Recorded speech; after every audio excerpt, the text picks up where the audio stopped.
Grandview Hotel stood on a lonely stretch of highway just outside of Salem, Oregon. A beautiful, old building, old Victorian architecture, and sprawling balconies, but with a palpable sense of sorrow clinging to its walls. It had seen better days, sure, but even the faded grandeur couldn't hide the rumors. Whispers followed the grand view like shadows. Tales of strange occurrences and unexplained phenomena. Most of these stories centered around one room, room 333. It wasn't just a room with a history. It was a room with a curse. Decades ago, a young bride named Eliza checked into room 333 with her new husband. They were young, happy, and full of dreams. But the happiness was tragically short-lived. On their wedding night, a fire broke out in the room. A fire so intense, so sudden, that it consumed everything. The husband escaped, but Eliza was trapped. They say her screams echoed through the halls that night, a sound that still haunts the dreams of those who worked at the hotel for too long. The fire was ruled an accident, faulty wiring. But the rumors started almost immediately. Guests reported feeling cold spots in the room, even in the dead of summer. Objects would move on their own. And then the whispers began.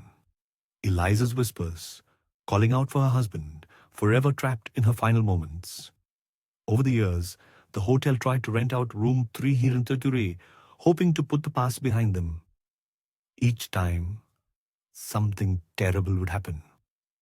One guest claimed to see Eliza standing in the corner of the room, her wedding dress charred and torn, her eyes burning with an eternal flame.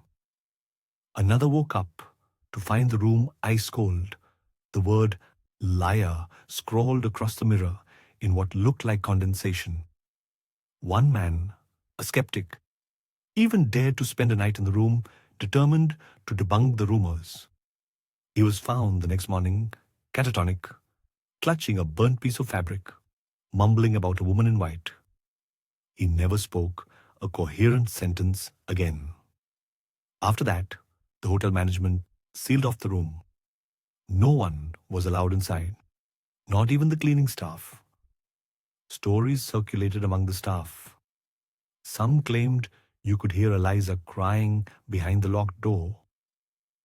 Others said the temperature around the room would plummet for no reason. And then there were the stories of objects disappearing from nearby rooms, only to reappear days later inside room 323.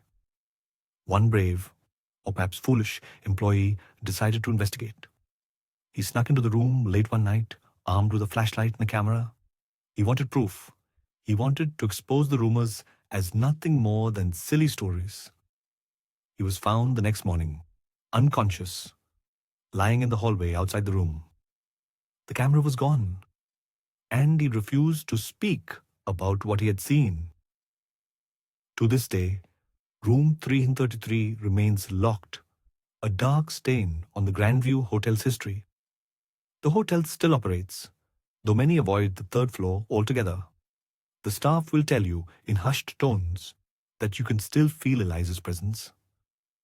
A cold spot near the door, the faint scent of smoke, a whisper in the dead of night. So, the question remains, what really happened in room 333? Was it a tragic accident that somehow opened a doorway to something else? Or was there something more sinister at play? Some secrets are better left buried, some doors are better left unopened.